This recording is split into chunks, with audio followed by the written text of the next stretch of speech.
Okay, now if you look at exercise 2, it's exactly the same thing, but with an A minor chord.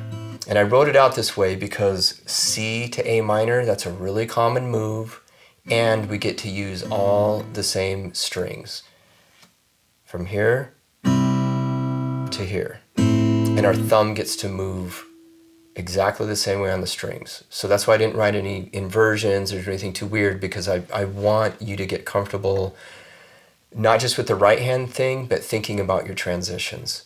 So if we do the same thing with the A minor, and that's what we'll get into in a little bit, is moving between the chords. So now we have the A minor chord. Same thing, I'm on the tips of my fingers, my hand position. I'm not like this, I'm in a good position. And now,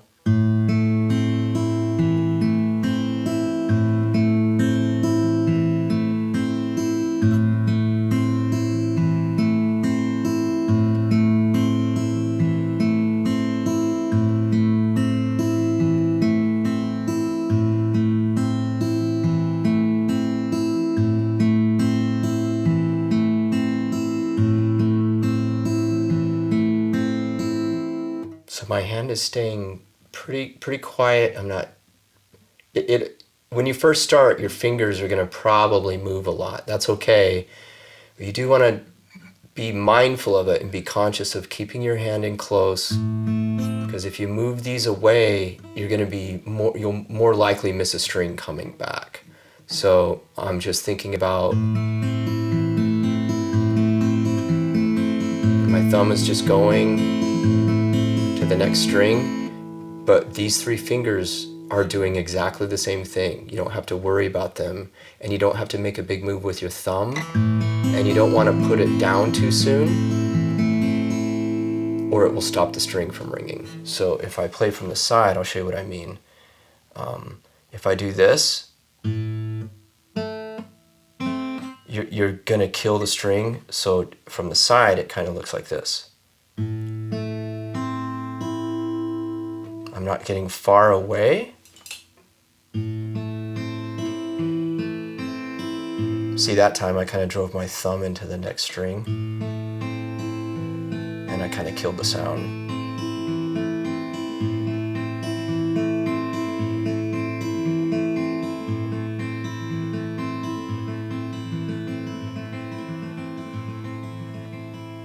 Alright, so now let's do this exercise number 2.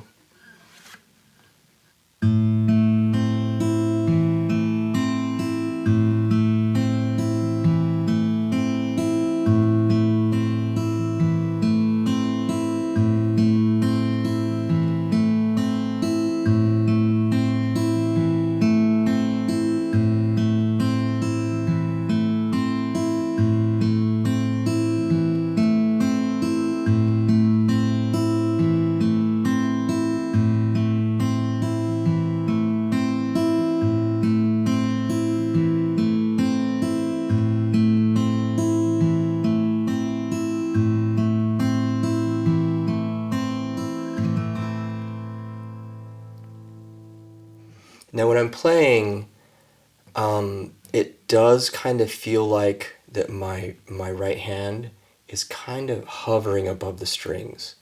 Sometimes, depending on the chord progression and what the pattern is, you can kind of post the pinky, but I would encourage you to be careful not to really post hard. A lot of people do that, and then you're going to get tension in your pinky, and it's going to run up into your elbow and into your neck. So if you do put your pinky on the guitar, don't over post, like to hyperextend it. But in this example, because we need that first string with this pattern, if you try to post, it might get in the way of that first string.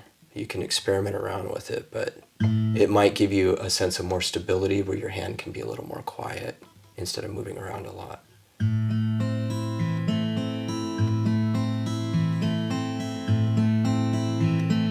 So that's me playing with it posted, but when I play like that, I start to feel tension in my third finger because it's trying to figure out how to get in there, and the pinky's kind of in the way.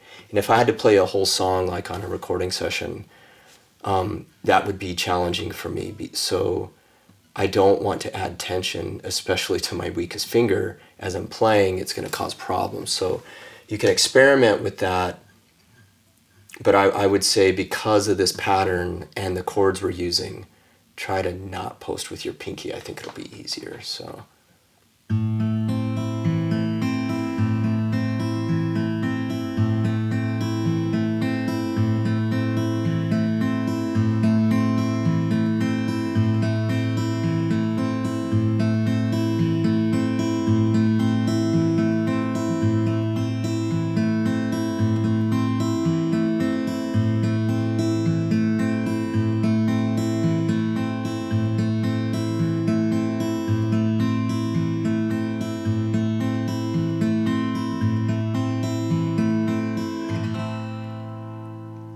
And if you have to play it slower, that's okay. And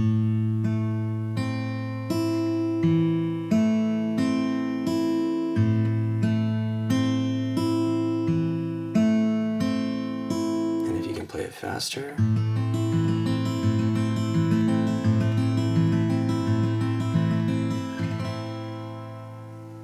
Again, the important thing isn't speed, it's about being consistent with your technique, because there's a lot going on here. When I'm playing, I'm thinking about a balanced sound. I don't want a real heavy bass and a strong first finger and then a really weak third finger. You know, you don't want this inconsistency and this clunky thing. So take the time to go really slow and be patient with yourself. This is not easy. I know these are pretty simple chords, but if you have to play a song for 3-4 minutes and you have to make these changes and then get into like F chords or B flats or, you know, other chords in this key, it's not easy. So take it easy on yourself, be patient, and just work on developing the technique and try to be consistent with your volume and your tone. That's the other thing with fingerstyle. When I was playing classical guitar a lot, you know, you're trying to figure out the best tone of striking the string where the nail and the flesh meet. So you're shaping your nails and all this like crazy stuff. But I have short nails. All of my tone is coming from more the flush part of my finger. I don't keep long nails on my right hand. I just don't like the sound. It's too bright when I play acoustic. So think about even tone, even volume, and being consistent.